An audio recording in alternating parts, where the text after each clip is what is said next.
अरे रानी, ओ रानी, सो रही हो क्या अभी तक?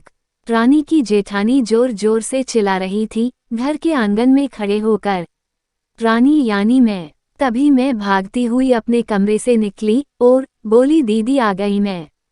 जेठानी बोली, रानी, तुम्हारा नाम रानी है, तुम रानी नहीं हो। मैंने तुम्हें रात में ही समझाया था कि सुबह को जल्दी उठ जाना, तुम्हारी मुंह दिखाई की रस्म है। मैंने बोला कि दीदी रात को नींद ही नहीं आई, जगह नहीं है और मन में थोड़ा डर था कि सुबह आंख नहीं खुली तो। रजनी दीदी हंसती हुई बोली, रानी, मेरी प्यारी देवरानी, जल्दी से घूंघट कर लो, अगर माँ जी आ गई तो हंगामा हो जाएगा।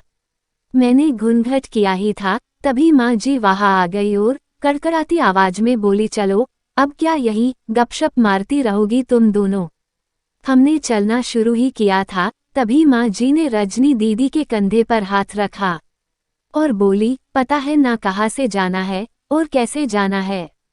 माँ जी ने बोला कि जब भी कोई बड़ा तुम्हारे सामने खड़ा हो तो हमेशा घूंघट में रहना और कम से कम अपने बड़ों के सामने आना और बिना घूंघट के तो कभी नहीं।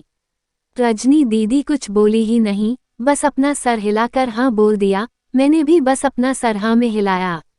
माँ जी के जाने के बाद मैंने पूछा, रजनी दीदी आप तो स्कॉलर हो और इन सब चीजों को कैसे निभाते हो?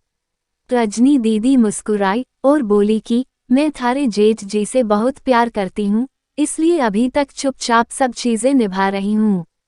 मैं कुछ नहीं बोली और चुपचाप रजनी दीदी के साथ घर के बाहर वाले कमरे में जाकर बैठ गई। वहां पर एक पड़ोस की आंटी जी बैठी थी। वो बोली कि यह कैसे बहू आई है, ससुर जी सामने खड़े हैं और ये यहाँ बैठी है। मुझे कुछ समझ ही नहीं आया, मतलब। रजनी दीदी बोली कि आंटी जी अभी नई बहू है, यहाँ के रीति रिवाज सीखने में थोड़ा समय लगेगा। रजनी दीदी मुझे वहां से उठाकर मेरे कमरे में छोड़ गई। 6 महीने यूं ही छोटी छोटी चीजों में बीत गए। फिर एक दिन मैं राहुल के साथ साड़ी लेने गई। राहुल का फोन आया और वो दुकान से बाहर बात करने चला गया। साड़ी की दुकान पर मैं बेधड़क होकर साड़ियां देख रही थी। तभी साथ में बैठे हुए अंकल जी खान से एक बार फिर 2 बार फिर 3 बार मैंने साड़ी वाले भैया से बोला कि भैया इन अंकल जी को पानी दे दो, बहुत खांसी हो रही है इन्हें। अंकल जी भड़क उठे और बोले, क्या बदतमीज लड़की है, ये कुछ शर्म लिहाज है या नहीं इसे? दुकान पर हंगामा देख राहुल बाहर से भागकर अंदर आया और अंदर आते ही अंकल जी के पैर छूकर बोले, मामा जी आप यहाँ। मैं घबरा के दुकान से बाहर निकल आई, एक लंबा घुघुंट करके गाड़ी में बैठ गई। राहुल बाहर आया और गाड़ी में बैठकर गाड़ी बहुत तेज चलाने लगा। मैंने धीमी आवाज में बोला, गाड़ी बहुत तेज चला रहे हो, कहीं एक्सीडेंट ना हो जाए।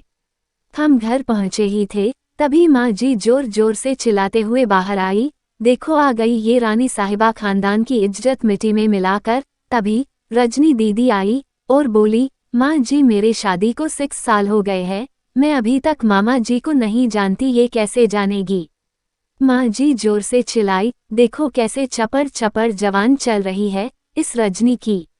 राहुल सब की बात काटते हुए बोले कि माँ ये दोनों सही बोल रही है, अगर ये हमेशा घूंघट करके रहती है तो ये मामा जी को कैसे पहचानेगी? और माँ आज मामा जी के फोन पर तुमने पूरे घर की शांति को भंग कर दिया है। ये वो ही समाज है जिसने सीता मैया पर भी उंगली उठाई थी। पिताजी और जेठ जी ने भी अपना पक्ष राहुल के साथ ही रखा। माँ जी थोड़ी देर सोचने के बाद वापस रजनी दीदी और मेरे पास आई और बोली कि तुम दोनों को अपनी मर्यादा पता है, मुझे उम्मीद है कि तुम कभी भी मेरा सिर शर्म से नीचे नहीं झुकने दोगी।